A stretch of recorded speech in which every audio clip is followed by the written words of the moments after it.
Good day, everyone. Welcome to the Omniverse Research Exchange, the Prelude. My name is Dr. Itoro Bolu. We will just give a few minutes for people to join us. So while we are waiting for people to join us, I would like to ask you to all introduce yourself in the chat box. Tell us your name, where you're dialing in from. While we just give a few minutes, we'll give about another 5 minutes and give a little time for people to join in. So please say hello, let us know where you're dialing in from.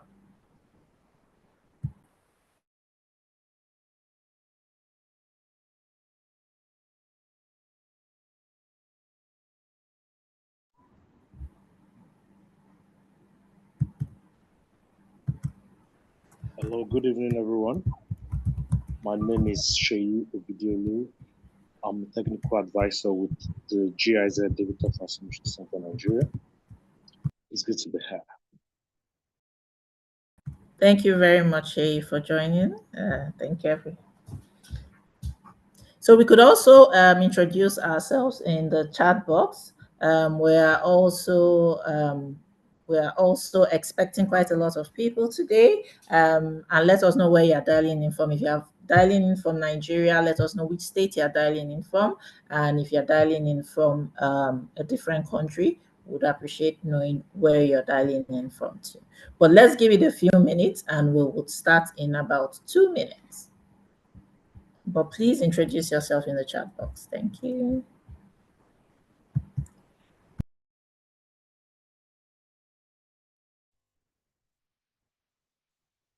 Hello. Hello. Hello, Samson. Good evening here in Nigeria. This is Samson Adeosho, the Dean, Faculty of Engineering, University of Lagos. It's nice joining you. Yes, pleasure to meet you, Samson. You're very welcome.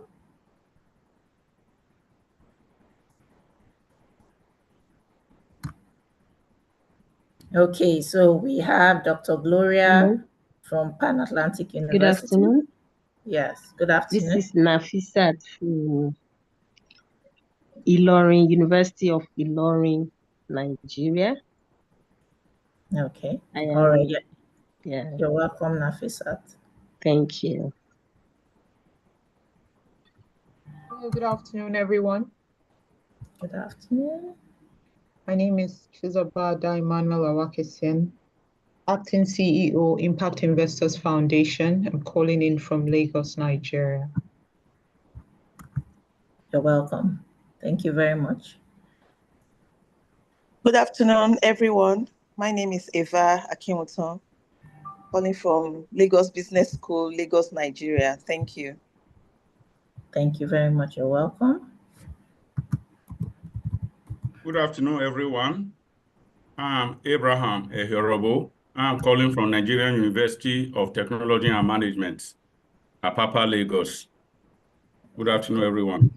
Good afternoon. You're welcome. Good afternoon, everyone. I am Folashade Downsi, calling from the Federal University of Technology, Akure, here in Nigeria. Thank you very much. Thank you. Thank you.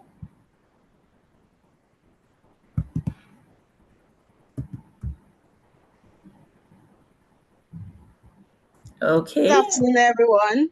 Good afternoon. This is Dr. Angela Makolo from the University of Ibadan, although I'm doing my sabbatical at Atlantic University.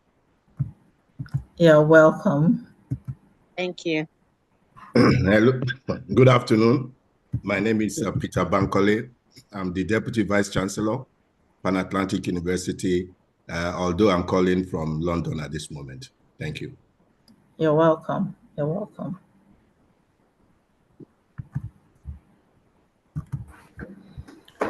Hello, good day, everyone.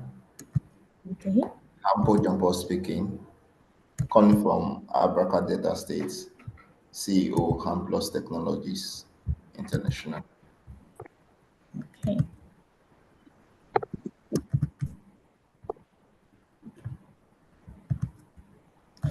Okay, so I think we will start while we expect more people to come in. We will start. So this session is the Omniverse Research Exchange, and I will just put up the slides in a minute. Just give me a minute.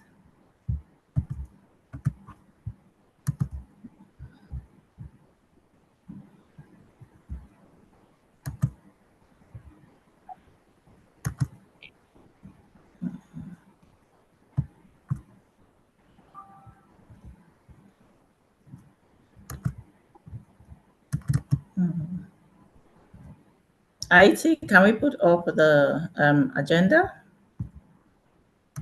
Okay.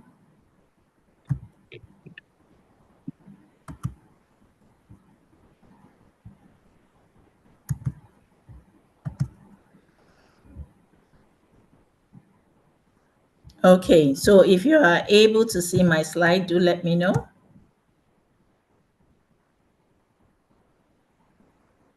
Are we all able to see my slides? Yes, Yeah, right. I can see it here. I can see It's your quite slide. visible. Yeah. Yes, we can see. We can see. Okay, all right. So thank you again, and it's a pleasure to welcome you all to the Omniverse Research Exchange.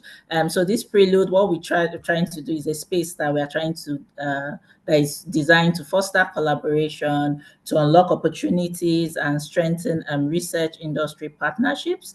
Once again, my name is Dr. Ituro. And I serve as a director at TechWest Academy, an innovation hub based here in Lagos. I will be co-hosting this session with Dr. Victor Odumuyiwa, and once he's online, he would engage. He's the acting director of NIDA IT Hub, NID Hub. And we hope that we'll be able to engage in thought-provoking conversations. And so before we start, some of the bits which we started by introducing ourselves. So please, as we join and more people join us, we'll ask you to please tell us your name, where you are calling from, which has been done.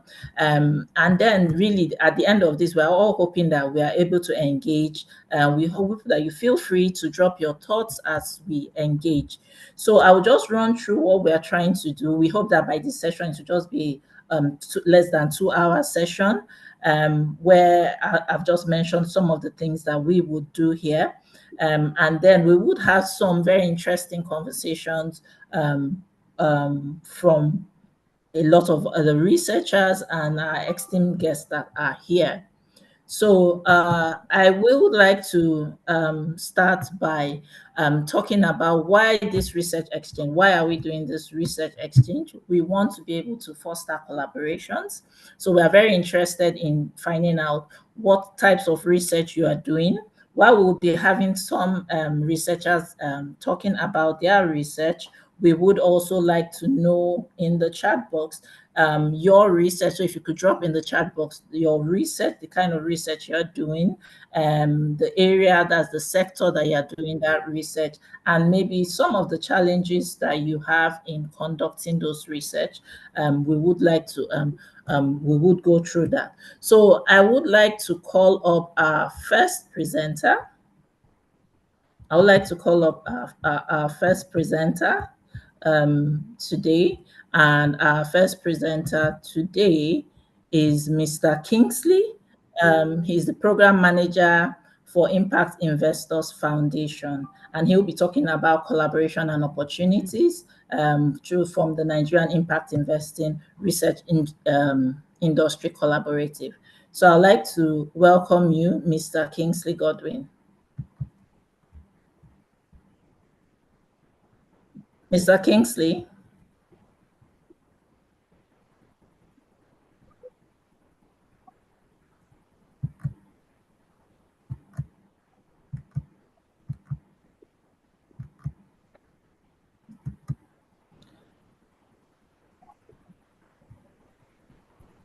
Okay. Okay, so while we wait for Mr. Kingsley to come on. Oh, are you here, Mr. Kingsley?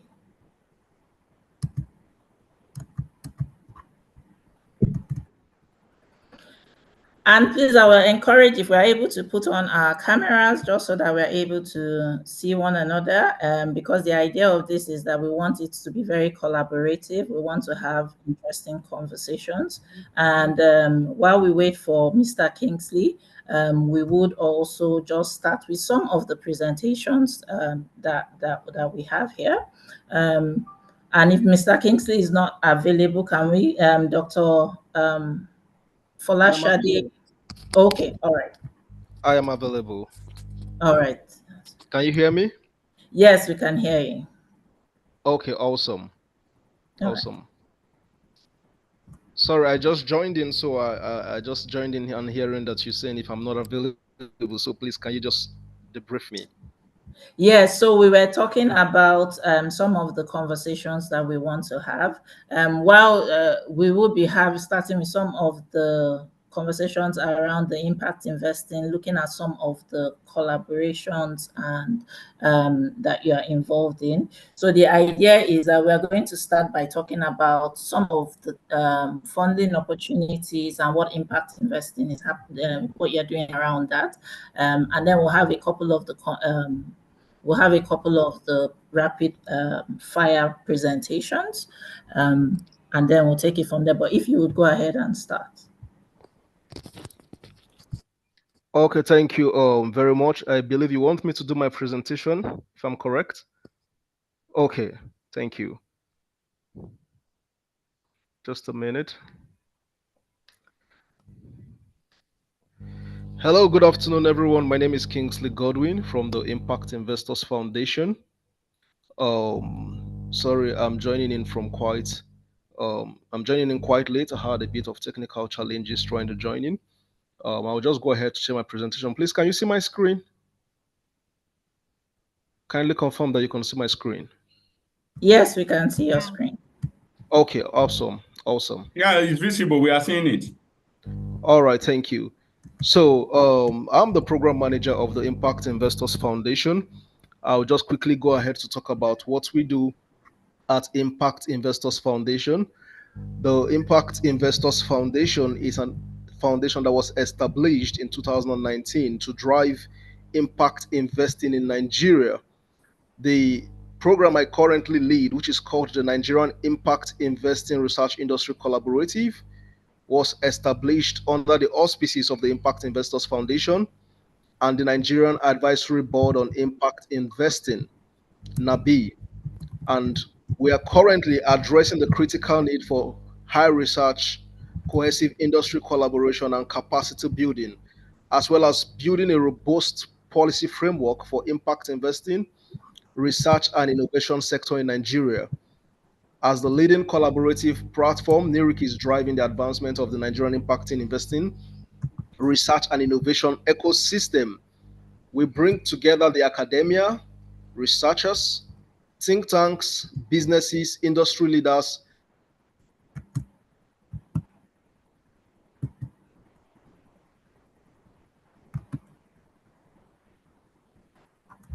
Implement impactful initiatives.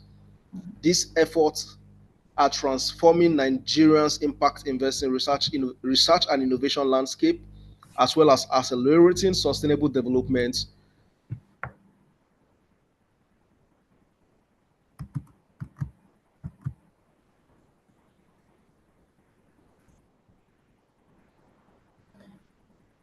Mr. Kingsley, it seems like we lost you for a bit. And through this funding, we continue to lead and drive transformative initiatives that empower stakeholders, catalyzes innovation, and address Nigeria's most pressing development challenges. Quickly, I'll just share what our vision is for NIRIC. Our vision at NIRIC is to be Nigeria's foremost collaborative platform for impact investing, research, and innovation. And our mission is to foster collaboration to accelerate the growth of the Nigerian impact investing, research, and innovation ecosystem, driving sustainable development and transformative change. So what do we do at NIRIC?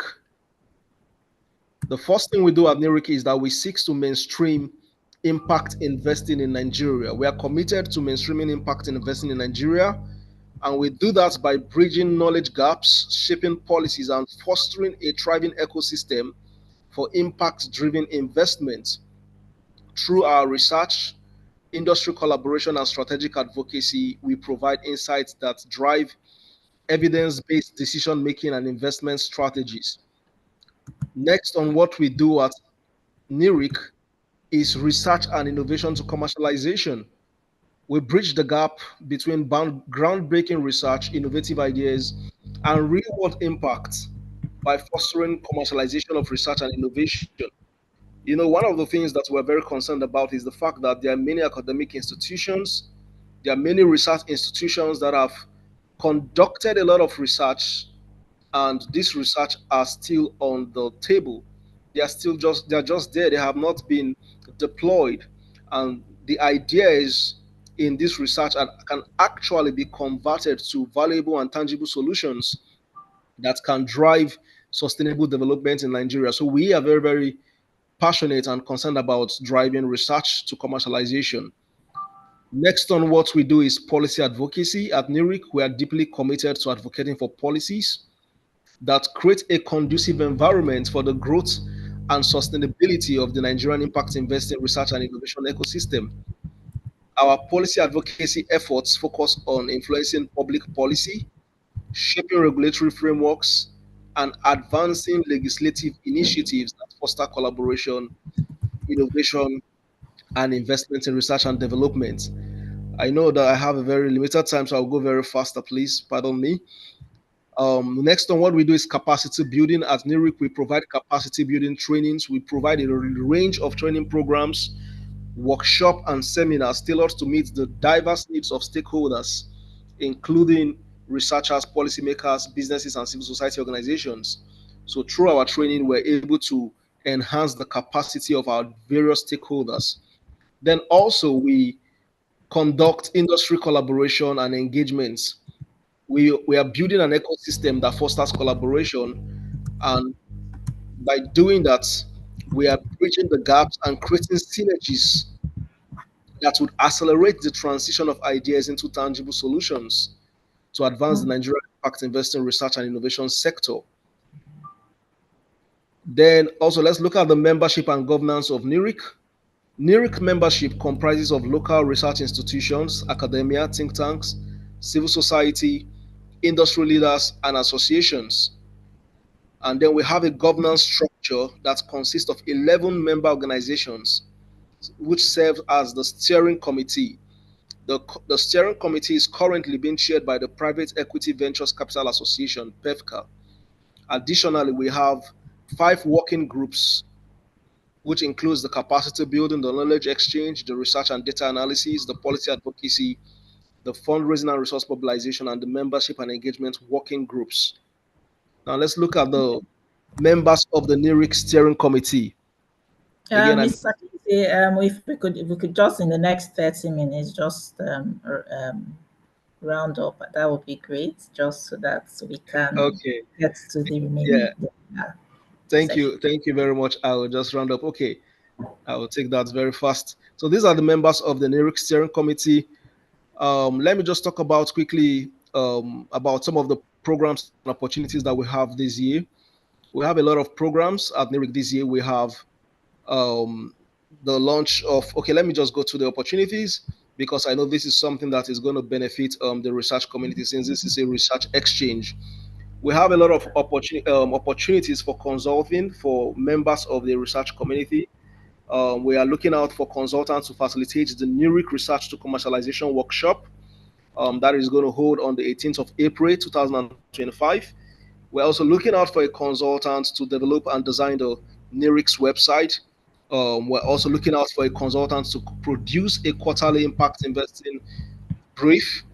And also we're looking out for a consultant to produce a quarterly research and innovation industry brief. Also looking out for a consultant to draft the bill for impact investing, and a consultant to work with the Federal Ministry of Science, Technology, and Innovation to develop a unified commercialization framework that will facilitate seamless transition of research outputs into commercial products. We also seek the service of a consultant to conduct the mapping of the impact investing ecosystem and annual market sizing. So if you are currently in this meeting and you think that there's any of this opportunity that suits you, please, I would like you to reach out to us and see how we can explore those opportunities together. Quickly, how do you become a member of NERIC? I'll just drop the link.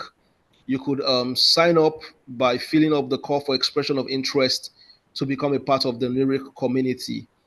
Thank you very much. In order not to take much time anymore, thank you so much for this opportunity to present about NERIC. I look forward to continue the conversations. Thank you.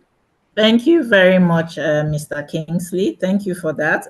You've mentioned a couple of opportunities that are available for researchers and for consultants. So it would be great if you could drop the links to those opportunities in the group. Absolutely.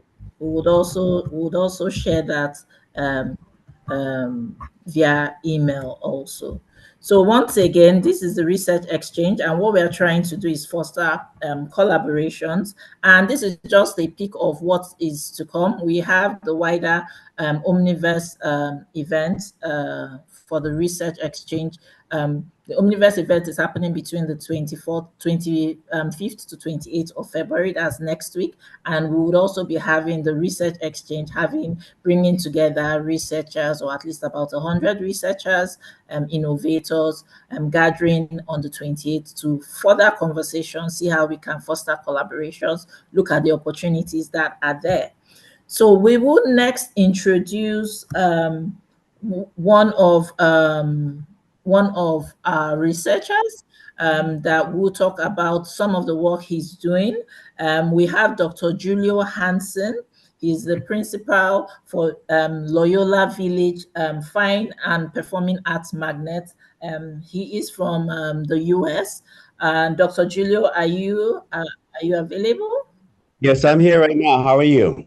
I'm fine, thank you. Thank you for joining us. And just to set the tone, we have 6 minutes, 4 minutes where you present, and if people have questions, we'll take 2 minutes of that.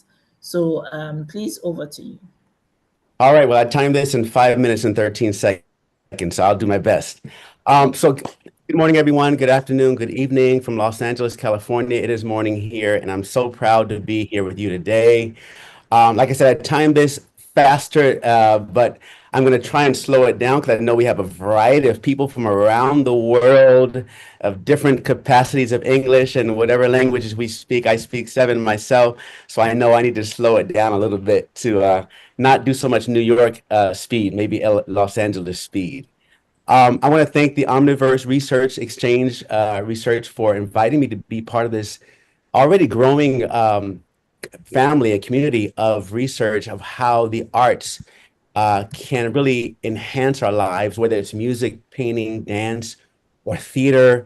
It's so important to make sure that we have that element, whatever it is. If you're a writer like me, or a singer, actor, performer, or a dancer like me, or if you, even in your tie right now, if it's creative, if you're not a creative or an artist, your tie can be part of your creativity, right? My socks is one of the things I love. So every pair of socks I have is different.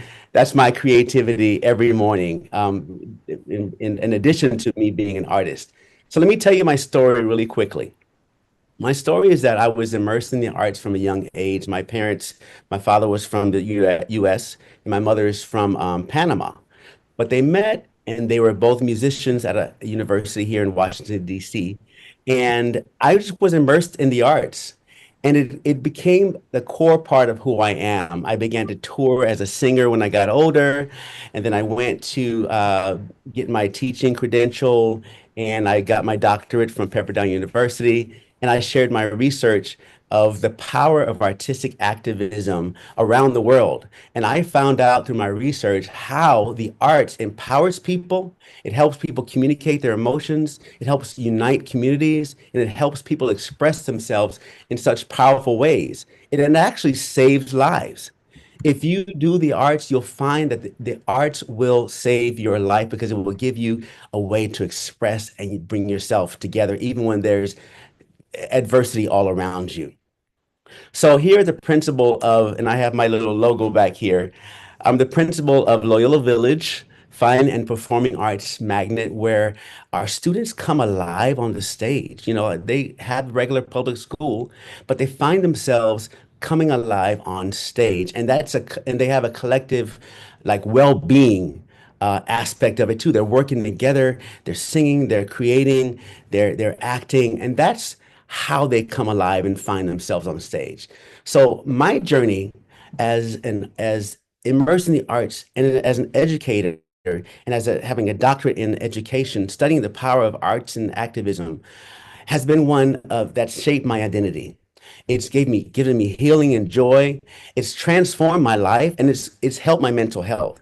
And I tell you one thing, my mother and I are very involved in the Panamanian community here in Los Angeles.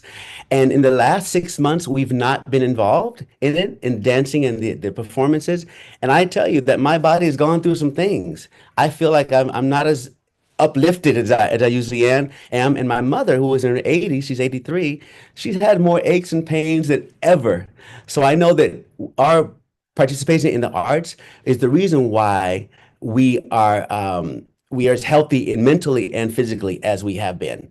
So I know that we like research stuff, and I'm a researcher too. But I'm gonna give you five just quick points about the arts and mental health. It helps with stress reduction. It regulates your emotions. It helps with depression and anxiety. It helps with cognitive functions, help you with your memory. I have a monologue I have to memorize for a play I'm in April, and it's helping me to do that. It also helps with your social connection.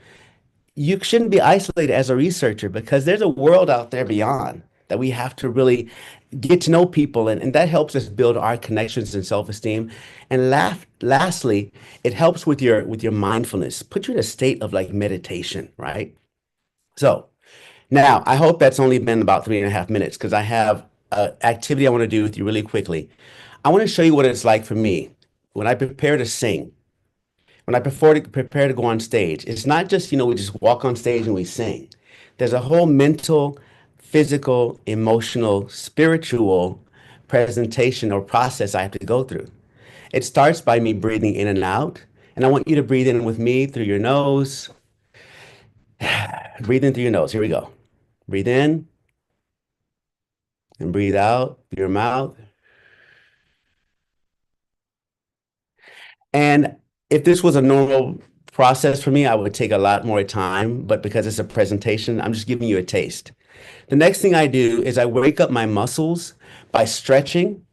And if you can stretch this way, I know some of us cannot stretch. If you can't stretch, don't worry. Do what you can. Just stretch any way you can to make sure that you're exercising and stretching those muscles. And lastly, I want to warm up and massage my vocal cords, okay? So I want to massage my vocal cords by giving a guttural sound, and it goes like this. And you can join me if you'd like to. It goes,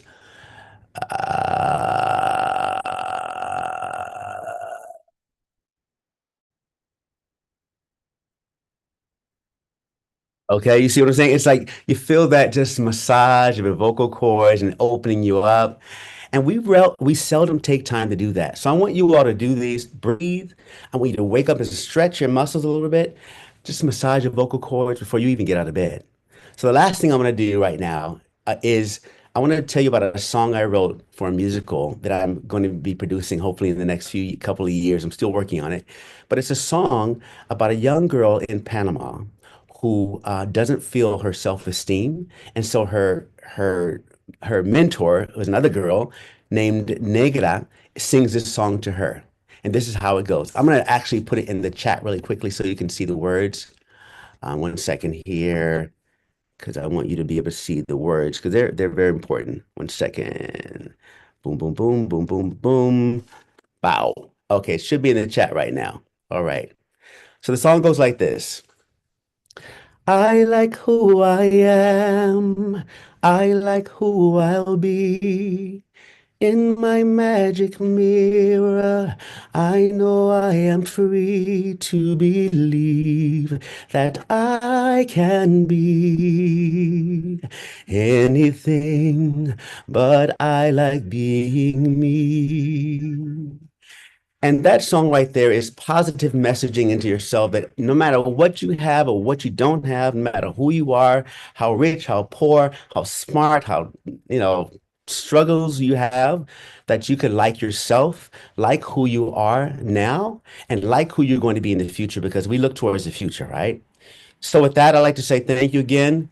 I look forward to attending. I've never been to Africa, and I was planning to go there, and COVID hit, and it messed up my whole plans after I finished my doctorate. So I'm looking forward to joining Dr. Bonds in December with the Friends Tour, and collaborating with all of you.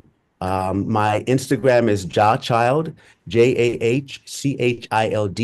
You can also find me as Julio Hansen on Facebook. So thank you so much, everyone. I'll take a couple questions if we have time. Thank you very much, Dr. Julio. Thank you for that. So do we have creatives in the house? Do we have creatives in the room at the moment? So what we are trying to do is to blend the creatives, the tech, the sciences, different research areas. We are trying to bring that all together just so that we're able to know what are people doing, where are they working. And so thank you, Dr. Julio, for this. Do we have any questions? We'll just take one question. Do we have a question for Dr. Julio?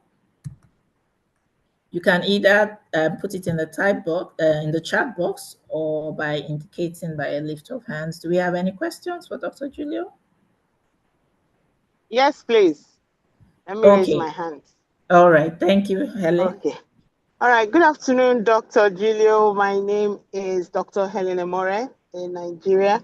I'm currently conducting some studies on the creative industries, targeted at exploring growth areas in the industry. So I want to know, what exactly is your area of focus? Is it mental health of creatives, or are there other areas, problems that you're addressing? I'm interested because I'm currently conducting some studies in that field. Thank you.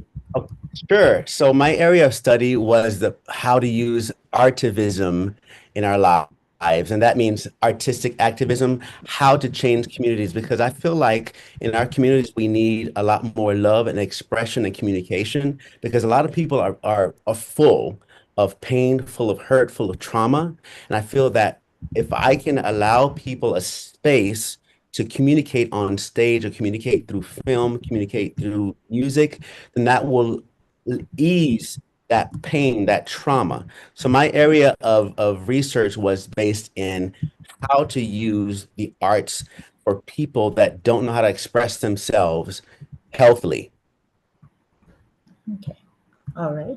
Thank you so much for that. Thank you once again, Dr. Julio, for your response. We could also further the conversations in the chat. If you are willing, you could drop your contact details in the chat for more of those conversations. Thank you very much. So please, if you are in the creative sector, you could identify in the chat box, and we would follow up with that. One of the things we are trying to do, is, like we had mentioned, is to map out where people are, what people are doing, how can we showcase research that people are doing, and how can we foster collaboration. So we've gone to the creative side. We are now going to go to engineering and some tech. So I would like to introduce Dr. Folashade Mojisola Downhusi. Dr. Folashade, are you here? Yes, I am. Thank you very much for, let me just share my screen. Okay. And again, 4 minutes and then 2 minutes for questions. Perfect. Okay, so I am Folashade Downhusi, and I'm a mother, I'm a wife, and I stay in Nigeria. And I actually traveled abroad for a while. And when I came back, one of the things that hit me in the face is this issue of electricity. We decided to install solar panels, solar smart systems into our home. But unfortunately, in the afternoon when the sun is peak, we're not at home. And by the time we leave maybe our fridge on, leave our washing machine, or by the time we come back in the evening, the solar the battery is already very, very drained. So we came up with a solution, a smart solution. And one of the problems that we are facing, not only I or my family, is actually that without electricity, we actually have no industries, we have no jobs. And Nigeria actually has an electricity provision of just 128 kilowatt hour per person, while the average for the world is actually 4,000 kilowatts per person. That's the dividing line between the developing and the developed world. You can see that there's a huge margin.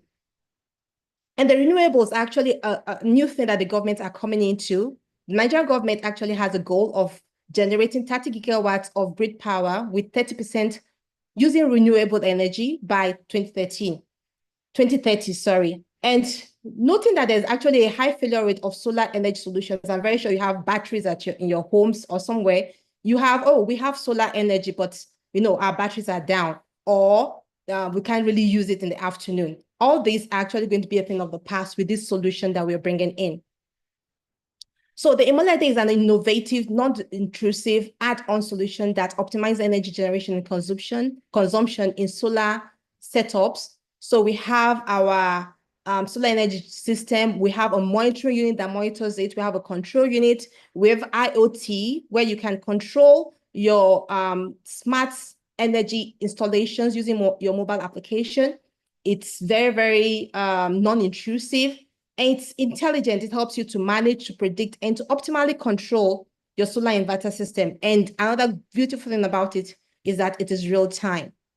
The very unique thing about our solution is that it involves mobile data. You can control, assuming you're not at home, you can actually put on your washing machine. You can do a lot of things remotely. You can put on your fridge. And at the time that it's actually the power, or maybe there's rain, or the irradiance of the sun is not that high, it can actually automatically switch it off or on for you. It's real time, it's non-intrusive. You don't need to be digging or to be opening walls, and it's available in the country. So we have presently we have a functional prototype that's able to monitor the energy parameters. It's able to integrate automatic switching. It has a mobile app functionality. And we have two packages. We have the standard and the premium package. The standard package is about 150,000 naira. The premium package is 250,000 naira. We hope that the price will come down when we actually go into mass production. We have a business to consumer sales model where we reach out to users directly. And we have a business to business sales model where we actually partner with solar installers and inverter manufacturers. Our initial focus is to start from Lagos, Nigeria, where we have households, most of them going for solar inverter energy system. Why? Because I'm very sure you've experienced the different outages that we've had in the country and the way it affected our lives, our homes, our businesses. So we believe that with this, it's going to make it smart. It's going to optimize what we have around us. That is the sun, the irradiance, to give maximum energy when we need it and how we need it. In case you want to know more about us, that's our website, just to give a little information about us. And this is the team. Myself, I'm the team lead, and we have very, very versatile people that are working on this project to ensure that it is optimal and it is it actually solves the problem that it sets out to solve. Thank you very much. I hope I have not exceeded the 6 minutes. Hello, can you hear me? No, I think thank you so much, Dr. Folashade. I think that short and sweet. Thank you so much. And this is around you're working with solar panels, trying to solve the electricity problem in Nigeria. Do we have any questions for Dr. Folashade? Okay. Yes, The I have a screen was question, please. changing. Yes, Short please. one here. So Dr. Folashade, please, can we get your contact? Could you So that introduce yourself, your name, and okay, where you're my name is Ken O'Hary. I'm in Nigeria. I work for the stock exchange. So I really want to get to know much about what they do, and be able to also see if I can take advantage of that as well. Thank you. Thank you. Thank you so much. Dr. Folashade, if you would drop your details in the chat box, or that would be good. Just so that, because the idea is that we're trying to foster that collaborations and support for the different projects. So thank you very much for starting this. We would also like to hear from some of our audience that have joined us today. We would have opportunities for maybe one or two or three conversations around what you are doing. So please, if you could also just tell us like which sectors that you are working in, you could drop that in the chat box, which sectors you are working in, and then what type of collaborations are you looking to? That would also be good. Either is it you're trying to find partners to work with, you're trying to find funding, access to funding, you're trying to enter into new markets. Do let us know. Please put it in the chat box, just so that we can foster these conversations and move it forward. Thank you very much, Ms. Dr. Folashade. I'll be calling our next speaker, our next guest, who would be talking about the Omniverse Research Exchange and looking at it from a GIZ perspective. I'll be calling Mr. Oluwaseyi Ogidiolu. He is the Technical Advisor, Innovation and Entrepreneurship for the Digital Transformation Center in Nigeria. Mr. Sheyi, over to you. Thank you very much, Dr. Itoro. It's a pleasure to be here. Greetings, everyone. As I've been introduced, I sit with the GIZ in Nigeria, leading innovation and entrepreneurship, basically the melting pot between innovation and commercialization. Amongst what we do, working around policy frameworks, policy implementation, policy engagements, we work around how we support innovation organizations to drive impact. We also work with the supply chain that leads to digital transformation of businesses in Nigeria, where we pick it from the end of startups and drive it all the way towards digital adoption of businesses. We also work around skills, digital skills for business, and we focus in Nigeria. But in particular to this conversation, the Omniverse is a nexus of innovation and business, where leaders come together to cross-exchange ideas, initiatives, thoughts around innovation across sectors. And like Dr. Toro mentioned, it's happening 25th to 28th. And on the 28th, we are having the large scale of this exchange. It's going to be hybrid, but with bulk physical participants, where we look at critical issues and also have critical presentations as well. For us at GIZ, research and academia involvement in innovation is critical to us. And this we drive in a couple of ways. So first one is strategic partnerships. It's a common thing in our environment here that research and academic institutions work in silos, focused on internal research, focused on publication research, conceptual research, and a few times without grants, we do not see applied research. From Global Innovation Index, one of the inputs to innovation is knowledge, and comes from research and academic institutions. But something must stimulate this. And that's why what Mr. Kingsley has mentioned is of interest. And I think we should have a conversation around how do we develop frameworks that work within the context of the environment that can lead to research commercialization, that can lead to further strategic partnerships between research institutions, private sector, private innovators, as a matter of fact. That we also want to get involved with. one other thing we're doing critically is to push institutions to go in this realm of research commercialization without necessarily waiting for a tech fund grant, for instance.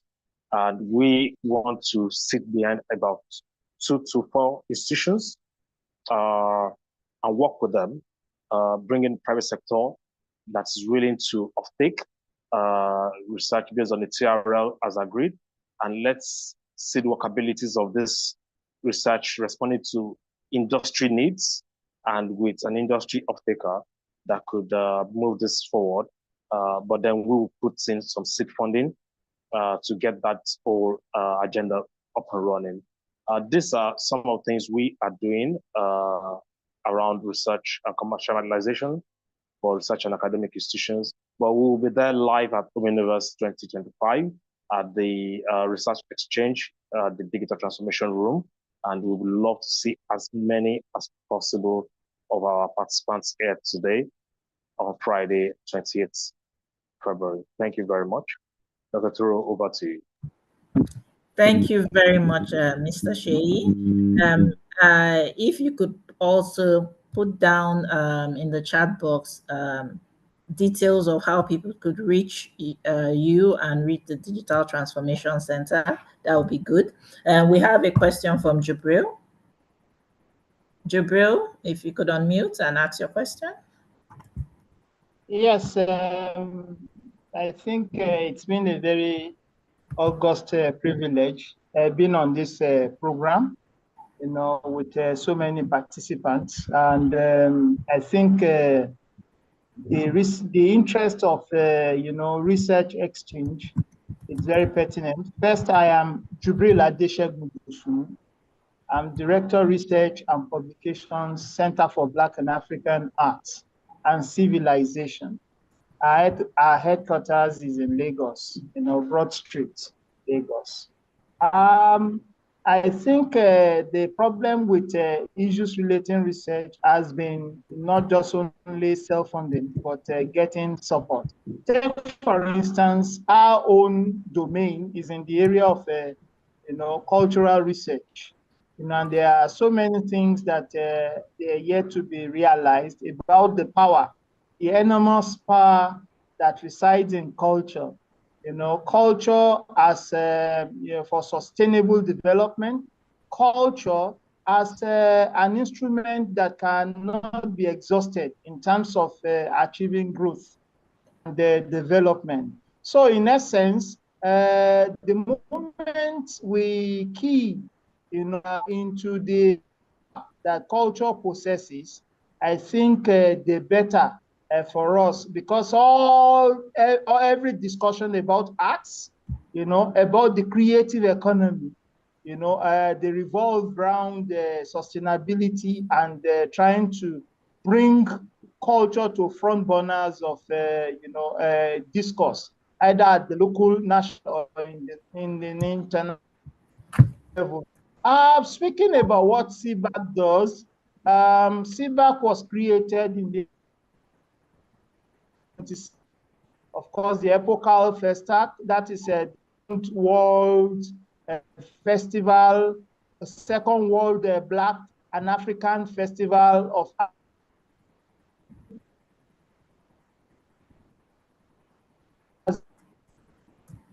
the. Hello, Jibril, you're breaking up. Hello? You're breaking up, and if you could round up. Sorry, I will summarize.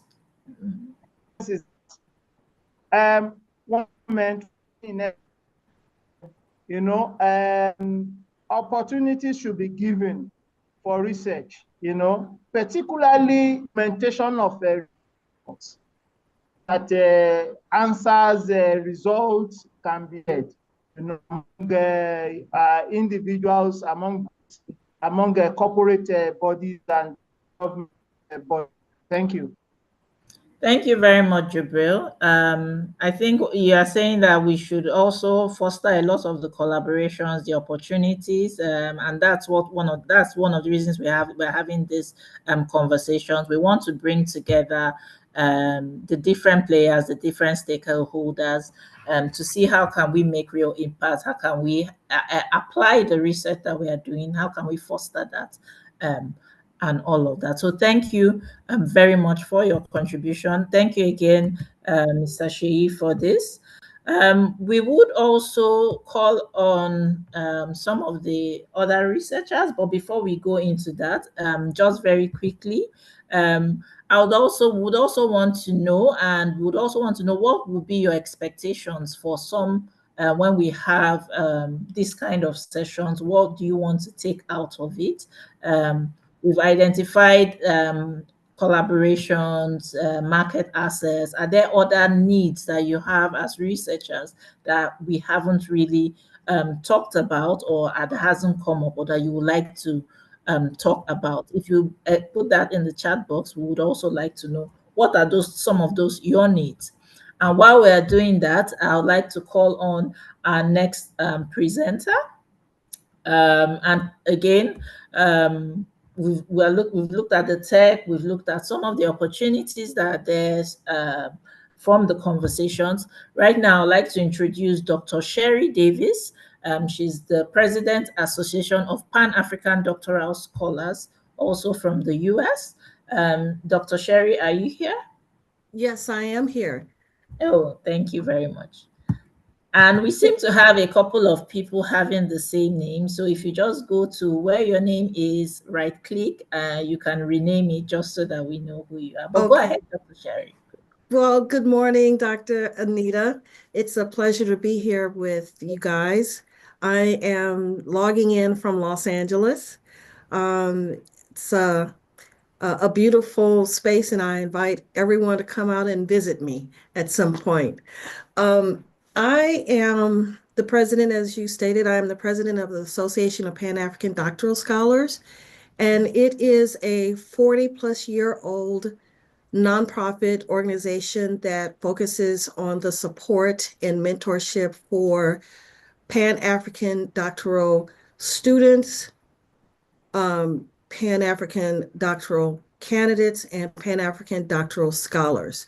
And so we help people navigate that dissertation journey as they write their chapters and then go on to be researchers in their respectful fields.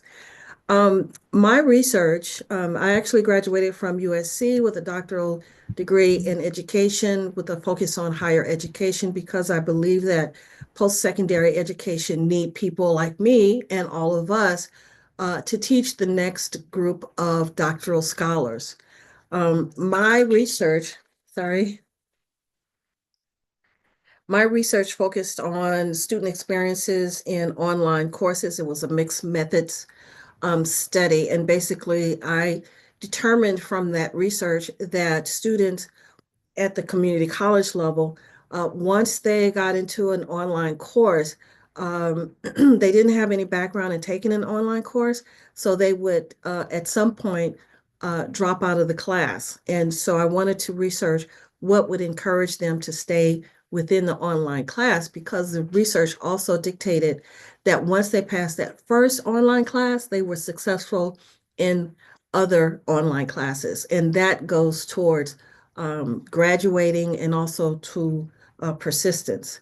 My research today focuses on the intersection of online learning and AI literacy.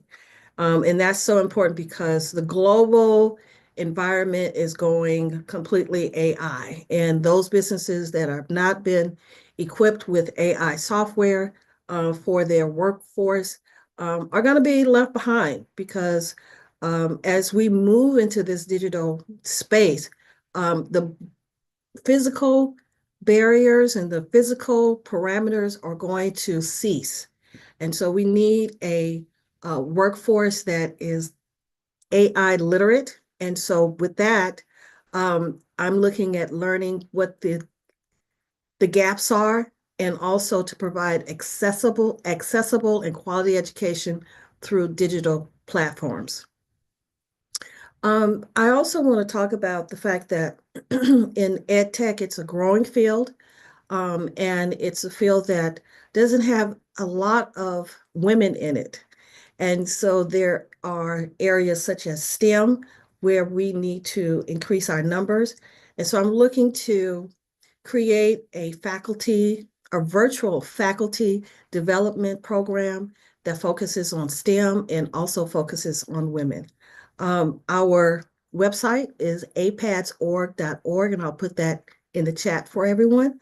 I'm looking for partnerships with universities so that we can build a relationship with Nigeria and our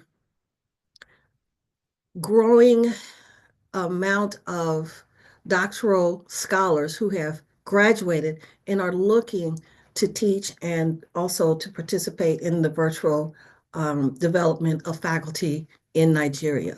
So I'm looking for partnerships and collaborations. Thank you. Thank you so much, Dr. Sherry, for that. So if you are interested in collaborating and joining the faculty, the virtual faculty that you mentioned around learning, that would be great. Please reach out to Dr. Sherry. We also have we're also putting together a compendium of different researches people are doing. So we ask you to please contribute. Let us know what you are doing, just so that others can be aware of what you are doing and see how they could collaborate. I know this is a very short period. We can't take all the interesting things that different people are doing, but we will try as much as possible to provide platforms where these conversations can happen and how we could foster it. We'll take one very quick question for Dr. Sherry. Bella, do you have a question? Yes, please. Good evening, Dr. Sherry. My name is Bella Bassi. Hello, Ms. Bella. Yeah, so I am in EduTech based in Nigeria, but when you mentioned that your focus is on students in the tertiary institution, I was like, oh, because my focus is on students post-secondary. Yes. You mentioned that they have these challenges where they take on online courses and cannot finish up these courses because they don't have prior experience. Yes. Most of the students from public secondary schools and not so private secondary schools have not been exposed to the culture of taking classes online. So when some of them get into university, it's hard to take on digital courses and see through to the end. So yes. What we're doing I run an organization called BB Teams, Beautiful Brains. So what we do is introduce these children from the secondary education to online learning, digital literacy. So what's going to be, where can we meet? You know, you are for tertiary, I am for post-secondary. For someone like us, do we just leave them to wait till they get to the tertiary institution? What can we do about that? Well, everything that you said is correct, because we're actually not taught how to take online courses. And I conducted my research in 2016, and then COVID hit, and suddenly everybody had to go online at a moment's notice. And so it was a challenge not only for the students, but it was also a challenge for the instructors, because they were not well versed in how to teach online. And, you know, there are subtle differences on how you teach in an online space.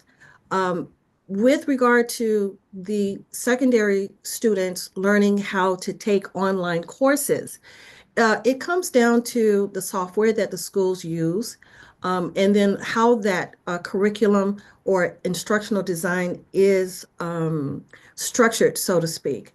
So in online courses, you mostly do a lot of writing. You do research, and then you have to create an atmosphere where critical thinking skills are promoted. That's number one, because when you build on their critical thinking skills, they're able to think about what they're trying to say. And then it also helps them in their writing skills, because in an online course, you got to write, you got to provide feedback.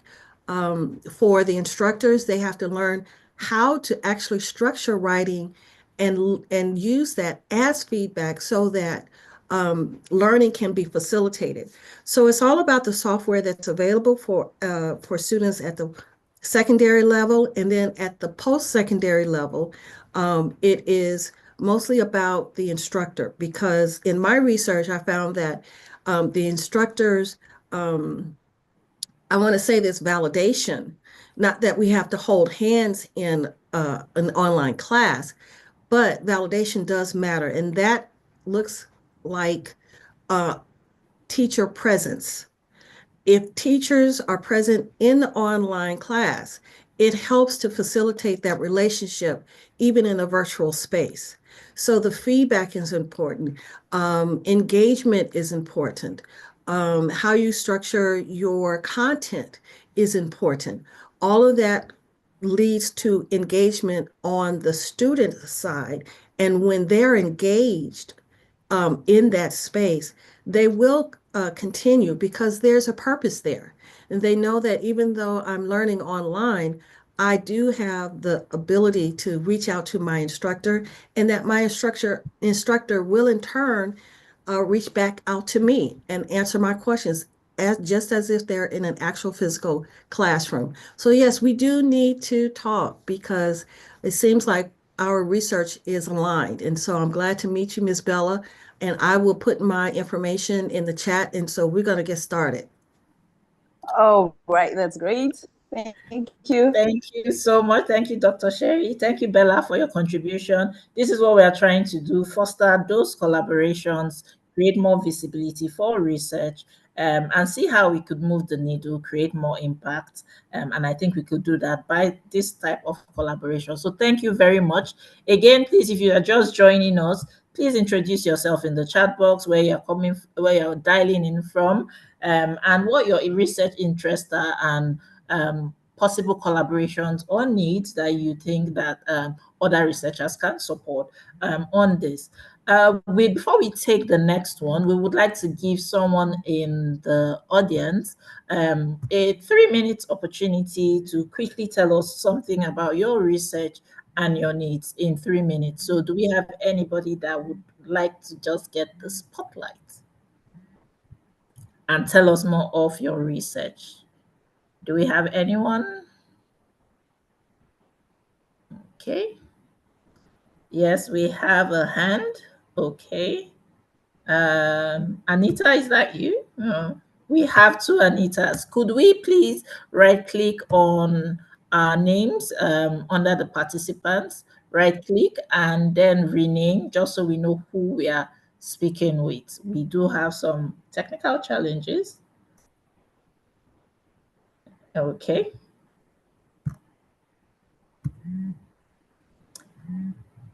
All right. Okay. We have three Julius. We have two Anitas. I think the first one we had, I will just unmute.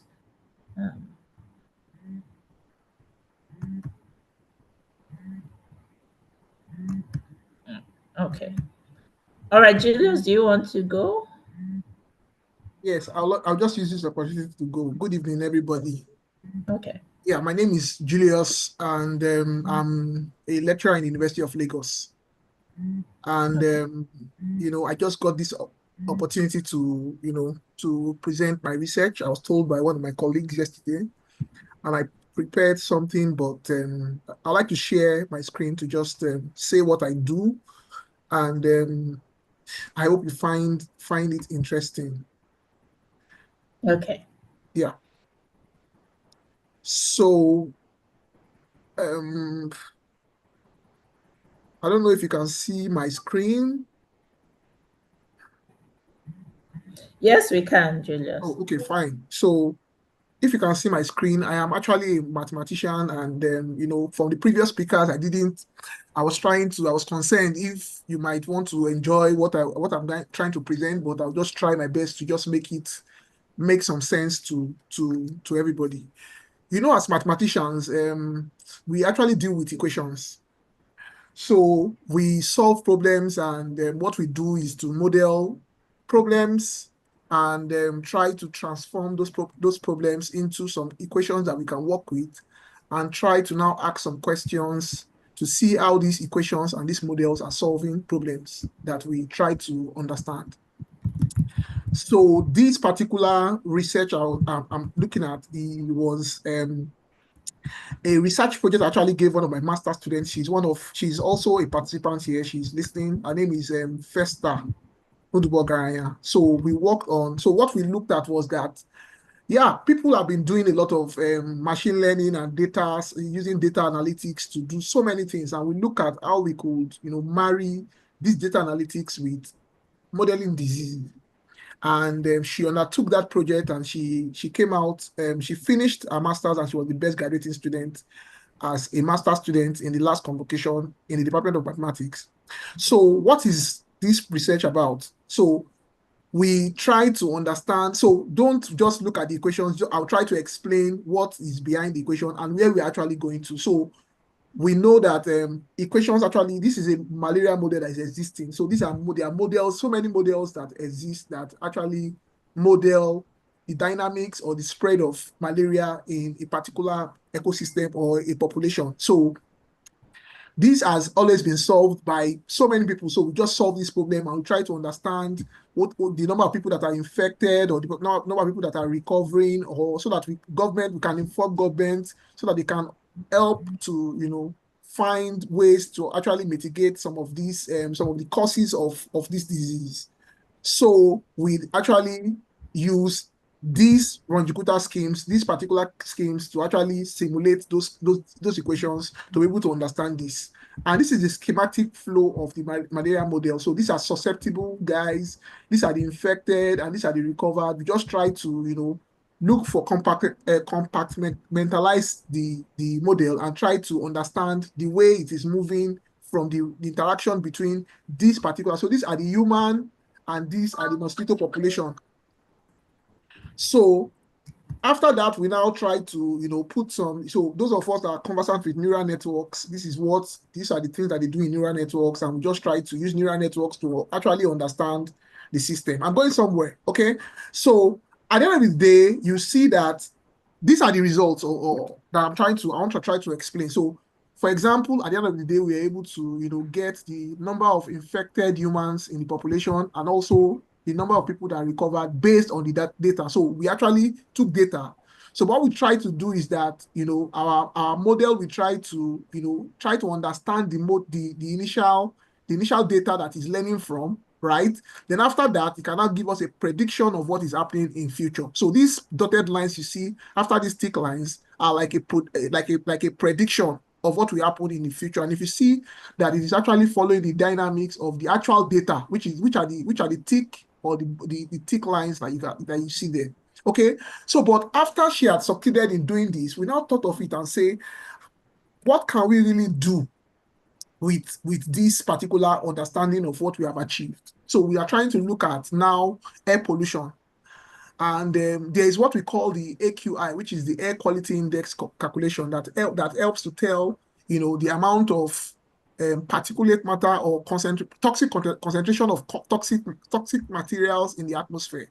Okay, and we know that the major sources of air pollution are due to some of the things that are listed on the screen here. And what we are trying to do is also to contribute to the SDGs, which is good health and well-being, sustainable cities, climate action, and life on land. Okay, and the equation that does this is just another kind of equation that helps to tell, the concentration of pollutant materials is this model that we have here, which is the advection diffusion reaction equation. So what we want to do, since we succeeded in applying the machine learning and the neural ODEs to the disease model, we are trying to see how we can bring that into modeling the air and to calculate the air quality index of Lagos. We want to start from Lagos. So we already started some research, and this is just the framework of what we want to do. So what we want to do is to derive the new scheme, collect some data, then do some machine learning thing and some computational modeling,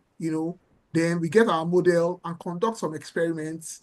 Then the point where we are looking at where we can commercialize is transforming the computational model using the IoT and putting them in a device and creating like a mobile app where in real time, anywhere you are, you can understand the air quality index, and for you to be able to understand how toxic that environment is. So this is just a framework, and that is what I want to share with you. Thank you for listening.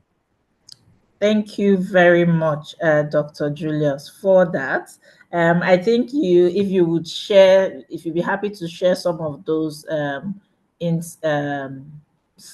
framework, just so that people could also follow. And what you talked about is you've created a model where people could test the air quality index around. What kind of collaborations are you looking for? It would be good if you could also indicate that in the chat box, just so that people, other researchers are able to engage. Do we have any questions for Dr. Julius?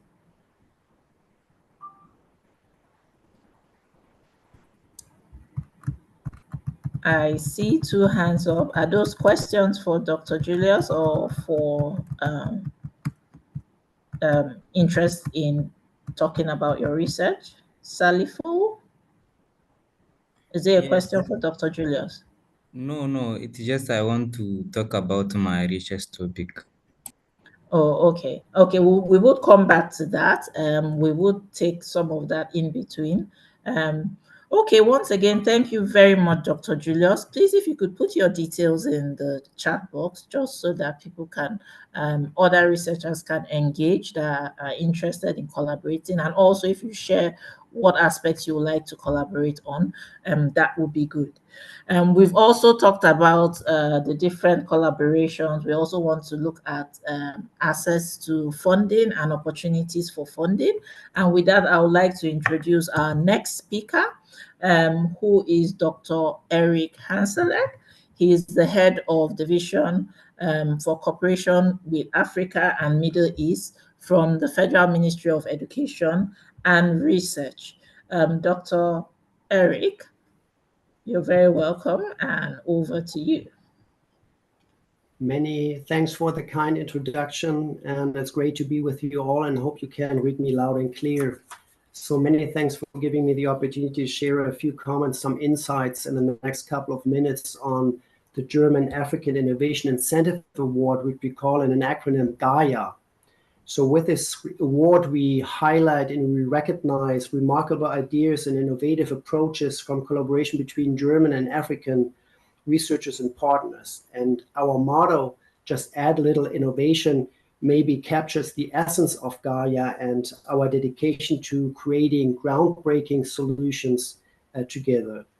The Gaia Award is presented every 2 years by my ministry, and in a pilot project, we organized the last event jointly with the German Chamber of Commerce in Berlin in December 24. So why has the Chamber of Commerce been involved? So as you know, because the field between research and innovation, between creating knowledge and applying it in practice, between enhancing knowledge and creating new services and products out of it, will be key, and even more key in the next couple of years if we want to solve grand global challenges. And the Gaia Award exactly focuses on these often testing times to take excellent results and to turn them into something concrete for the market. So hence our cooperation with the German Chamber of Commerce from now on. And since the inception of the Gaia Award in 2018, we have recognized the efforts of 16 outstanding scientists from 10 African countries, each receiving funding of up to 150,000 euros to bring their joint research projects and their visions together with German partners to life. On top of that, and I guess this is also an important element, the award winners receive tailored business trainings, they receive personalized coachings and advisory services to help transfer the research results into market solutions. So they also benefit from networking opportunities with business partners in targeted local regions, and this is also often facilitated by our chambers of foreign trade. Last year, the awards have been selected by a prestigious jury, and I want to take a moment to express my gratitude to you, Dr. Itoro Emambolo, for your invaluable contributions as a jury member. So thank you very much, and collaborating with you has been a great privilege and a great asset to the process. When we look at the benefits of African-German cooperation, just a couple of short remarks, if you allow. As you might know, we as Germans, we take some pride in being the largest economy in Europe and maybe the third largest in worldwide. And we have got some worldwide expertise in some areas, at least renewable energy, maybe also artificial intelligence. But one essential in our mindset is our willingness to cooperate internationally and to work with the best. And when we look at our African partners, we see a lot of exceptional innovation and leadership across various domains, from groundbreaking fintech solutions to telemedicine and text message-based health services. And what we have to admit also on our side, and which makes it very, very interesting for us to cooperate with you even further, is that innovations emerging from Africa often outpace similar initiatives that we see in Europe. So through the Gaia Award, and this is maybe the essence in a really nutshell, we aim to connect the doers in both regions and fostering collaborations that yield significant benefits for both sides and for all involved. My ministry will announce the next call for the Gaia Award in late 25 or at the beginning of 26. We have to see regarding the time schedule. So please keep an eye out for the next announcement. And of course, we are very much open to use also, maybe if it's possible, to use the Omniverse network to keep you informed so that the different communities can engage properly. So many thanks again. And with this, back to you, Itoro. Thank you very much for this, Dr. Eric. Thank you so much. And these are like opportunities for researchers to collaborate and also have access to funding for their research. I think there was a question around industries. Just so you clarify, are there specific sectors for the Gaia Award, or is it across? Is it just innovation across sectors? Yes, indeed, we do not have a specific area, so we do not want to exclude anything, but of course the jury looks at what kind of impact can we expect, how much innovation is there, what's the feasibility, probability, and these kind of issues, but we do not have a pre-selection. We don't want to exclude anyone. We would like to give every representative from the area a fair chance to say, well, this is very cool, this is innovative, this can maybe change something in practice. So no area is excluded beforehand. Thank you very much. Do we have any question for Dr. Eric? Yes. Shay, if you could go. Dr. Eric, thank you for that. I want to ask a question. So your funding for this research work, is it to further the research into prototype or to scale it up into commercialization? Where is there a bench where it stops? Yes, so we're looking at excellent research projects. And as you know, some of them are really stuck in the thing, well, we have created excellent work, but what do we do afterwards? And we are addressing the issue, how can we solve administrative issues? For instance, is it possible maybe to address national authorities? There are some other legal issues maybe. There is maybe some business relations necessary maybe to push the project forward. So there's a variety of problems that research partners are facing. And the partners from the African and the German side try to solve the different problems on different levels. But of course, the major goal would be to bring them closer to the market, and at some point, of course, to release them if it's possible, and to say, well, we can they can deliver maybe a service and a product. So they are on different stages, but of course, we would like to go from the research closer to the market. I hope this answers your question. Yes, it does. And the reason I asked is we must also keep looking at consolidation of efforts rather than spreading out efforts. So I will engage you on probably how we could synergize around this. Yes, please feel free to do so. Yeah, I can leave my contact details in the chat. All right, thank you very much. Thank you very much, Shay. Thank you very much again, Dr. Eric, for this.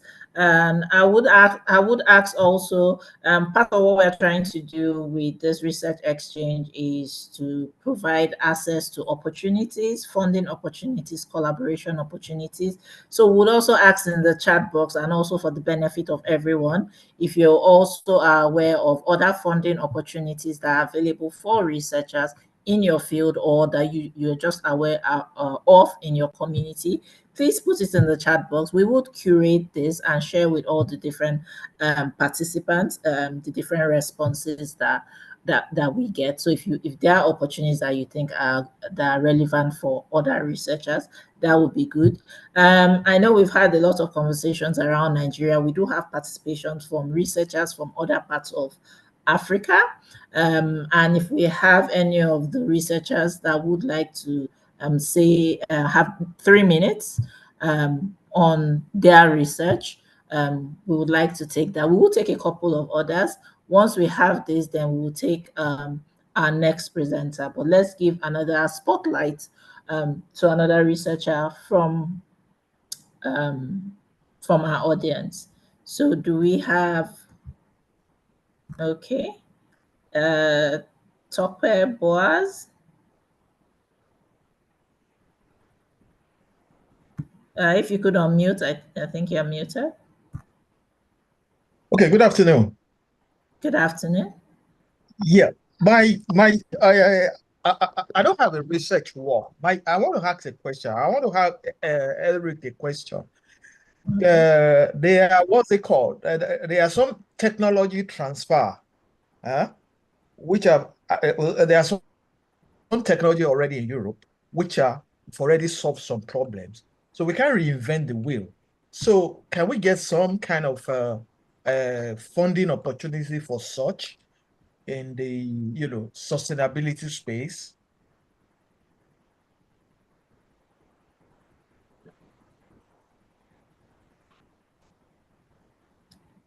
Tope, I think your question is for Dr. Eric.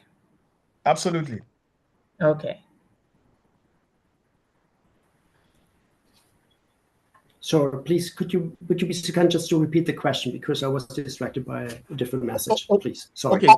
Okay. So my question is, we have some technologies, they've done the research, they have the technology, they've gotten to the level of commercialization, but we need some technology transfer of such solution to Africa. So we can't reinvent the wheel. So can we get funding to support such opportunities, which are in a renewable space, as well as bioplastic, degradable plastic space? So the question is for technology transfer, for technologies that have been already established in places. Would you fund those kind of solutions where the technology is transferred somewhere else? Yes. Well, this is not the primary goal of the Gaia Award, but of course, when it comes to cooperation between different international partners, it really depends on the agreement that both sides find. Of course, there is some technology transfer in some of the cooperation projects, but it's not the main target of the Gaia Award, because we're looking at the different research projects. So this is not excluded, but it's not the primary target. And there is, as far as I know, there's no specialized program, at least not in my unit or in my team, that focuses on technology transfer or enabling technology transfer as such. Okay. Thank you very much, Dr. Eric. And there's just one more question that there in the chat box. How much is the Gaia Award? Yes. As you know, we didn't want just to hand out a nice paper, so as an award. So it's awarded, it comes along with 150,000 euros and some other accompanying measures, which I have mentioned in my intervention. So It's not a research project, yeah, so it's not a follow-up project on an already existing project, but but invests and says, well, do we see the potential of this project to getting it closer to the market? Okay. All right. Thank you very much for that. Thank you very much for that.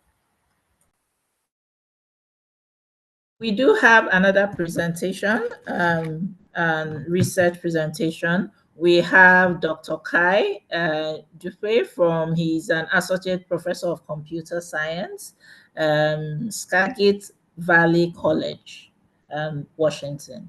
Dr. Kai, are you here? Yes, I am. How are you? I'm fine, thank you. Okay, over to you. Thank you so much. So I'm here coming to you from the great state of Washington in the Seattle area. So I greet everyone with good morning, good afternoon, good evening, depending on where you are in the world. For me, it's morning.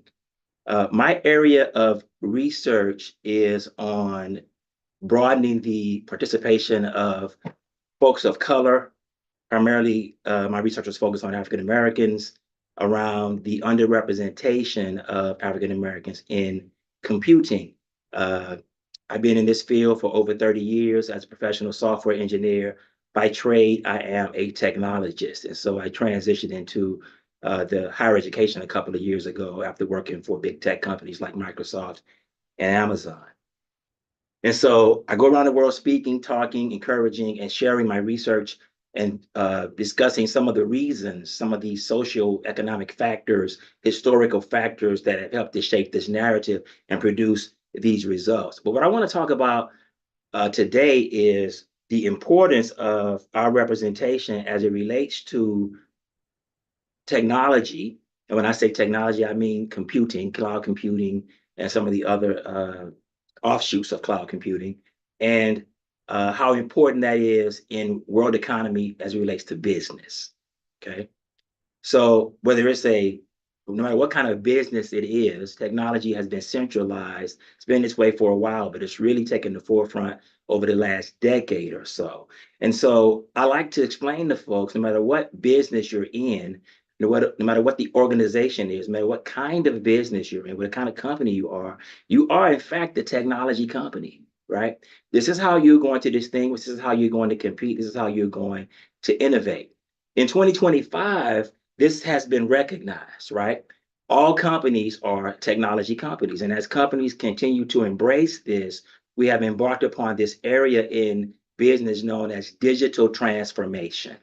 I don't know how many of you have heard this term. It's pretty popular nowadays. And it is the effort that explains it's not a matter of if your company is going to move to cloud computing, it's a matter of when. They are going to move, right? And so as I understand that, because I came from the two biggest cloud computing companies in the world, I understand the importance of us as folks in the diaspora, African Americans, women, others who are underrepresented. We have to embrace this kind of technology. And so digital transformation, the reason why companies are moving to digital transformation, which is the process of digitizing and automating every aspect of your business. Now, companies are doing this because it provides so many benefits to the organization. There's cost savings, there's speed to market and innovation, there is efficiencies to be realized, there are ways to create products that didn't at one time exist. There are ways to utilize data analytics and utilize predictive analytics. Companies nowadays are using data-driven decisions to capitalize in the marketplace. I'll give you a quick example of that. Many, many years ago, again, I'm a little bit older, and there was a TV show that came out in the States. It was called The Cosby Show. And it is entertainment lore that Bill Cosby, the creator of that show, he pitched that show to every network in America more than once and was turned down several times. Only to be finally accepted by NBC. It becomes a classic TV show, highest rated show of all time for a very long period. Cut fade 20 years later, a company like Netflix comes along, which is pretty much an all digital tech company. And instead of them taking an idea and shopping it around to the networks, what they do is they capitalize on the data from their consumers, from their customers and their viewing habits, and they take that data and they analyze this. And this has been documented in Forbes magazine. I think it's Forbes or yes, Forbes magazine, where they, or Fortune maybe, where they use this data to create shows. They're not going on hunches. They're not going on what they think, like these executives were doing when they turned down Bill Cosby. They're going on the data. So they created 2 shows based on that data. One of those shows was called Orange is the New Black, which became a runaway hit. And the other one was House of Cards, which also became a big hit. They looked at the data, they analyzed it, it went from raw data to information to insight to action to create those shows. And so as companies move into, and that's proof that this technology, what the benefits are of being a digitally transformed company.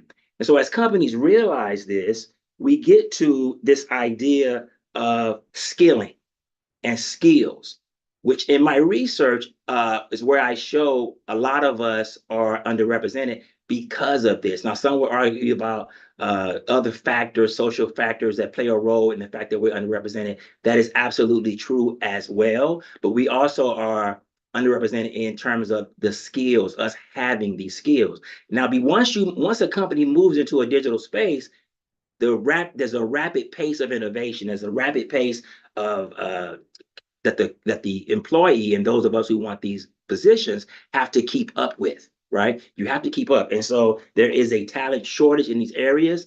There is a movement to really allow folks to get these skills in different ways to get these skills, and they're ever changing. So with that being said, it has also been revealed recently through research that there are a plethora of tech companies, not to include all tech companies, but some of them, among them are Apple, IBM, Google, Microsoft, Facebook.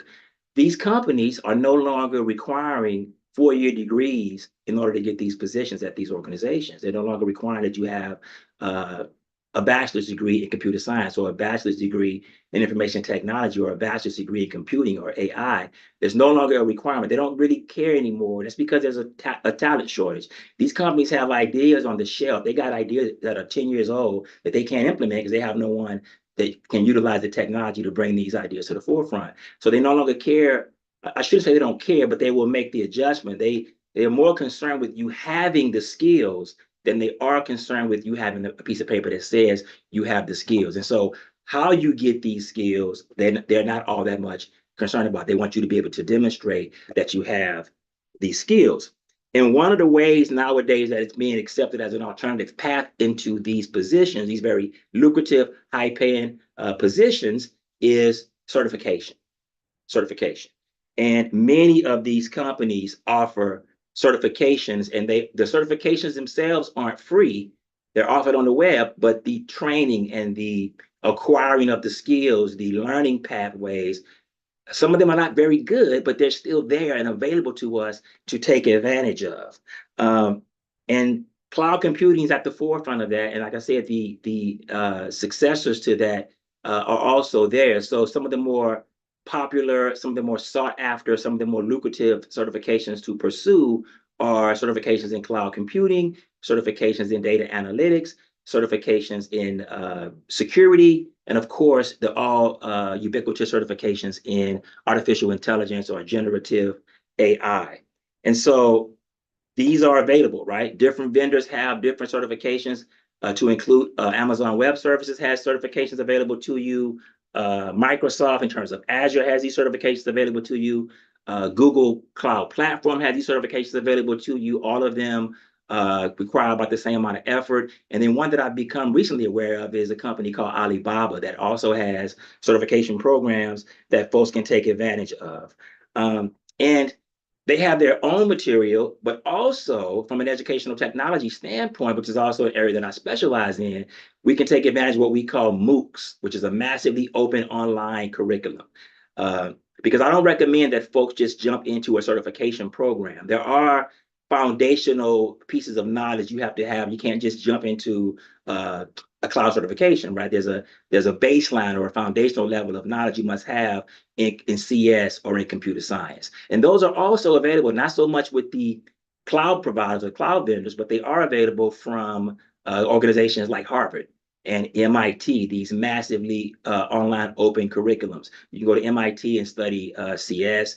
I don't think that's free. There's YouTube as well that you can study CS. And once you get that basis, there are also some really great books on introduction to computer science. Once you get that basis, then you can take advantage of your foundational level and move into a introductory certification in cloud computing. Azure has one called Azure Fundamentals. I have that one. AWS has one called AWS Cloud Practitioner. I have that one, so I can help with that. And there also, Google has one called Digital Cloud Leader. All of them, you take that test for less than $100. You get that skill. You make it known that you've earned that skill on a platform like LinkedIn. And folks who are not requiring degrees, companies that are not requiring degrees, will reach out to you as a result of that. Also, I want to mention briefly, one of the things that my research also showed was video gaming is a great way to interest young, at least from an African-American perspective, young folks into this field as not just being consumers of technology, but producers of technologies. Video gaming has proven also to be an area research suggests that is very effective in teaching and learning. I helped to introduce some of this when I was working at AWS as well as Microsoft. Now, Microsoft has sunsetted their gamification offerings as recently as late 2024, but AWS is continuing on down the path of using gamification or game theory to improve their learning offerings, their learning products. And they have a product called AWS Jam. And so I recommend that as well after you've gotten a basic foundation in computer science. So, and I like to end with, I'm working on a program myself as a professor here at Skagit Valley College in the Seattle area, where I'm introducing a base foundation of computer science, introduction to computer science, that will then lead to a Azure certification, a cloud computing baseline foundational platform in that area. And then from there, we can look at what your interest may be from a computing standpoint. Perhaps you want to be in database. Perhaps you want to be in security. Perhaps you want to be in development, software development. That's also my specialty. Or perhaps you want to be in AI. No matter what the case is, I'm going to put together a pathway for that I'll be offering very soon, hopefully later this year. And this is what I've come up with in terms of my research and my practical experience that I think needs to happen for us to become more represented in this field. As I've traveled the world as a trainer, and I mean the world, and I go into a room to teach, I never see Black people in those spaces. Now that I'm at the university level, at the college level, it's the same situation. And when I was a practitioner for the better part of 30 years, walking into a room as the only African-American software developer, this became the impetus for my research, and it became the focus of my research, and it became my mission for the rest of my time on the planet, to do what I can to make sure this becomes a more diverse area, so that we don't have some of the things that we've seen happen in some of these big tech companies. Like, you do a Google search on, Black women, and prostitutes show up in the results. Or you do a Google search on Black men, and gorillas and monkeys show up in the results. These are all situations that have been documented by Dr. Nobles and her groundbreaking work, algorithms of oppression. Same thing with AI and algorithmic bias, the work of Dr. Joy, who has done this work at MIT. Her book came out recently, Unmasking AI. So the research is there for this, and broadening the participation of people of color in this field and bringing them to the table in the processes of building these kind of computational algorithms and devices will go a long way to us adding equity, diversity, and inclusion into this space. I believe that's all of my time. If folks have questions for me, I'll be happy to answer them. Thank you so much, Dr. Kai, for this. And in terms of collaborations, if you are interested in collaborating, if you could drop your details in the chat box, that would be great. Do we have a question we'll take one question. Do we have a question for Dr. Kai? Nafisat, I see your hand up. Is that a question for Dr. Kai?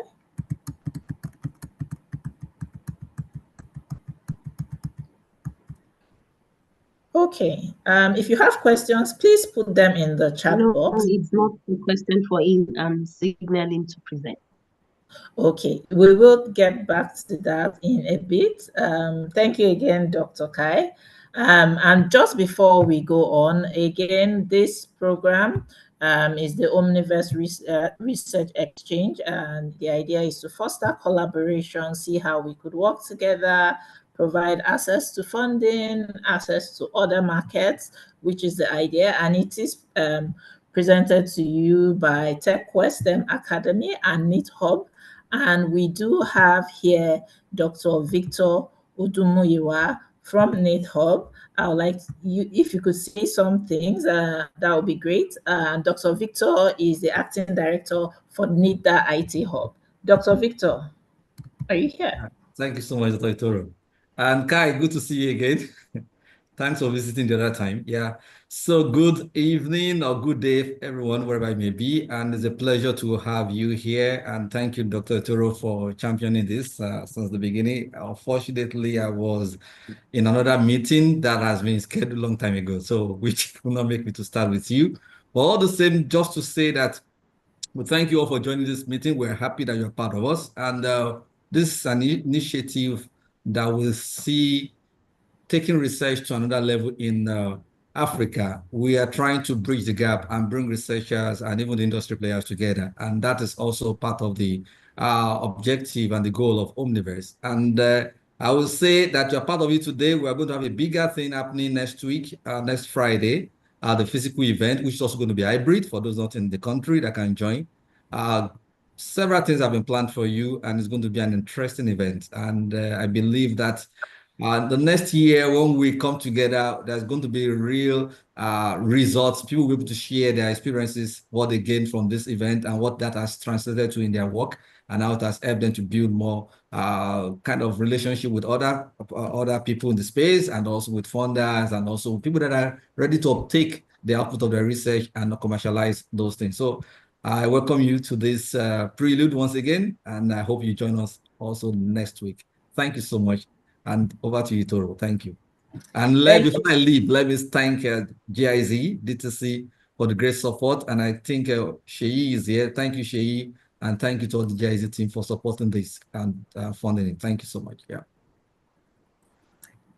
Thank you very much, Dr. Victor, for that. Thank you very much. We do have we do want to take maybe one or two more so that we are able to round up within the time slot that we have put for this. Nafisat, I know your hand has been up for a while. What we would like if you could keep it to 3 minutes, that would be good. So do tell us a bit about your research and what type of collaborations you are looking for. Nafisat, if you could unmute.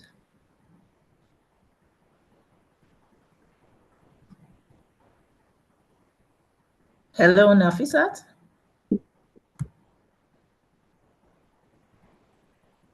Okay. Okay, we'll just take one more. Do we have anyone? Hello, am I home? Yes, you are. Okay. I'm here.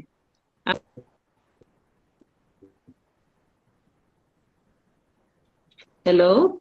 Yes, we could hear you, Nafisat. Can you hear me? Yes, do go ahead, please. Yes, thank you.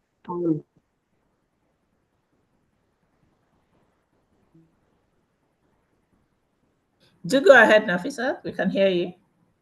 Video Kushitu of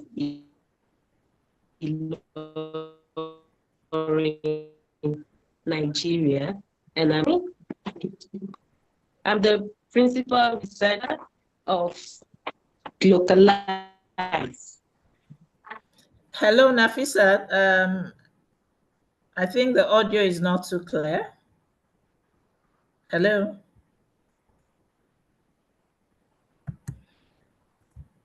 Okay, so hello, Nafisat. Maybe if you log back in. Hello?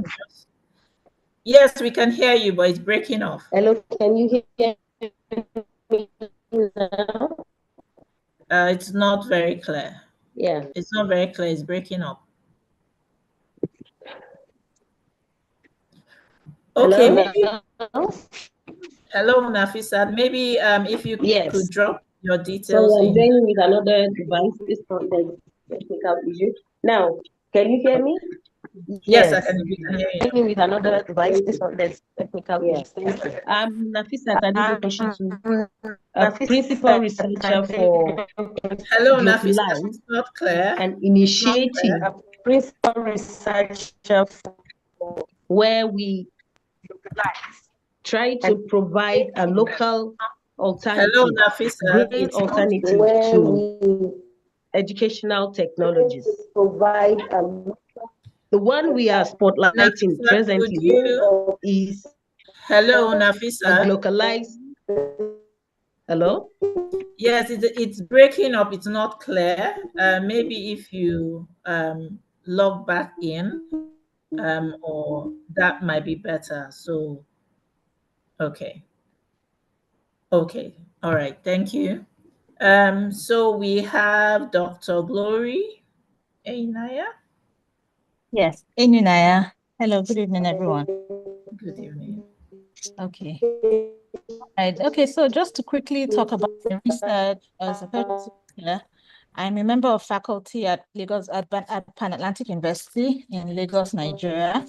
My discipline is entrepreneurship, and my research revolves around change readiness and institutional entrepreneurship in African startups. So I've spent the past few years developing a framework for what I call change readiness, which is a concept. When we are spotlighting presently is a localized. Hey, can you hear me? Yes. Okay, I yes, think so. I thought I heard someone else. Okay, so change readiness is a concept I introduced in my 2023 article for the Harvard Business Review, where I contrasted the entrepreneurial strategies of African startups, fintech startups, versus the entrepreneurial strategies of Western or Silicon Valley-based startups. I looked at three elements, which is the fact that Western startups focus more on investor readiness, while African startups focus more on market orientation, mainly because because of the differences in both environments.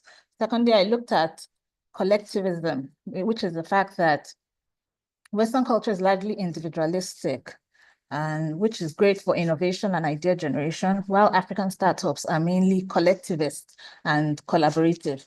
Then finally, I looked at the role of leadership, the kind of vision in the sense that tech startups in the West are very focused on raising capital and increasing their valuation, while African startups tend to they do raise capital, but there's also a balanced focus on alignment with the environment, gaining governmental licenses, and so on. So my case study is the fintech industry. I am currently writing a book for Paul Grieve Macmillan, and in terms of collaborations, I would appreciate hearing from scholars in entrepreneurship and fintech as well. Partnerships to fund or support the research, corporate partnerships. So if you have potential case studies where I can test my change readiness framework in the real world, investors, accelerators, hubs, and basically anyone with an interest in promoting the entrepreneurial ecosystem in Africa. So thank you very much for listening. Thank you so much, Dr. Glory. And so please, if you'd like to get in touch with Dr. Glory, could you put your details in the chat box just so that others could get in touch? Do we have any questions for Dr. Glory? Very quickly, one question. We have some hands up, and I don't know if that is for a question. Okay. So I know we're running out of time, but like we said, this is just a prelude to the conversations. We want to continue these conversations. We want to know more about what you're doing. We want to see how we can foster those collaborations. So we would ask you to please join us at the Omniverse virtually, or if you are in town in Lagos, Nigeria, please join us on the 28th of February. to foster those collaborations. And then we also have the compendium also, which we are putting together. So it's almost like one page where we showcase the research you are doing to other researchers and make them available.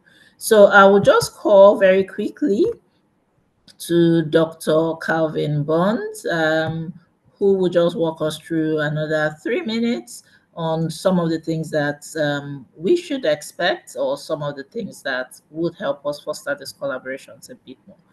Dr. Calvin, are you here? Yes, ma'am, I'm here. Hello, everyone. Yes. All right. First, I want to say thank you to all of the presenters. Everything was wonderful, and thank you to everyone who attended. And I'm saying hello from Los Angeles, California, but soon we'll be in Lagos, Nigeria, because I have to attend this wonderful. I must attend, and I'm encouraging everyone to attend this wonderful event. Why? Because this is going to be a chance to collaborate. This is going to be a chance to make hopefully business partners and look at future explorations and present your research. So first and foremost, everyone, please attend. And if you can't make it in person, come online. Come online. We need you there. We need you there. So that's my call to action to everyone. And another thing, as Dr. said, share your research. We've heard some great presentations today, and some of you are looking into some things that I'm even interested in. So let's collaborate. Let's talk about our research. Let's talk about how do we get funding together. Let's talk about what can we do to be agents of change on a global scale. So I want to encourage everyone to do that. And then thirdly, network, network, network, network. As a doctor of organizational leadership under education and psychology, who is a global training consultant slash coach slash Hollywood publicist, and all these different things, I'm going to be there. And I'm interested in what you're interested in, and how can we combine that to be agents of change? So meet me there. In fact, don't meet me there, beat me there, so that we can come and enjoy this wonderful event on February the 28th. So that's my call to action. I'm so excited, Doctor. Thank you so much for and a special thank you to you and Mr. Charles and just everyone for and your whole team for putting this event together. And we just know that it's going to get bigger and bigger and even more. And like the gentleman said earlier, next year we'll see the fruits, the fruits of the collaboration. So this time next year, we should have testimonials of businesses that has started, of collaborations that has happened. So again, thank you, everyone. My call to action is let's attend February 28th. I'm looking forward to seeing you there. We're looking forward to seeing you there. Thank you. Thank you very much, Dr. Bonds, for that. Again, we would also like to hear back from you what you would want from research exchanges, just so that we can support the facilitation of that. And we would like to know more about what you do, because if we are not aware of what others are doing, it's difficult to foster that collaboration. It's difficult to amplify the impacts and all. So we encourage you to either join the conversations. Let's take these conversations away from here, and let's foster those collaborations. Again, the links to the compendium that we're putting together for the Omniverse, which would also showcase in the Omniverse. If you're interested in showcasing that in the compendium at the Omniverse, please complete the form that is there, and let's foster the collaboration. I would like to thank everyone for joining us today.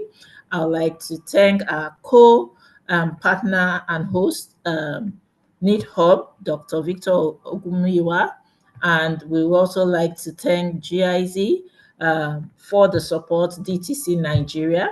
We would also like to thank the Federal Ministry of Education and Research, Germany. We would like to thank every one of you that has stayed with us these 2 hours, and we hope that we'll be able to push these conversations forward and continue collaborate and create more impact. So thank you very much, everyone, for this, and have a very splendid day. But please See us at the Omniverse on the 28th, and you could also attend the whole Omniverse is from the 25th to the 28th of February 2025. So thank you, everyone. My name again is Dr. Itoro Bolu, Director, TechWest STEM Academy. So thank you, everyone. Have a splendid day. All right. Thank you, Doctor. Thank you, everyone. Have a splendid evening. Thank you, and have a splendid evening. Thank you.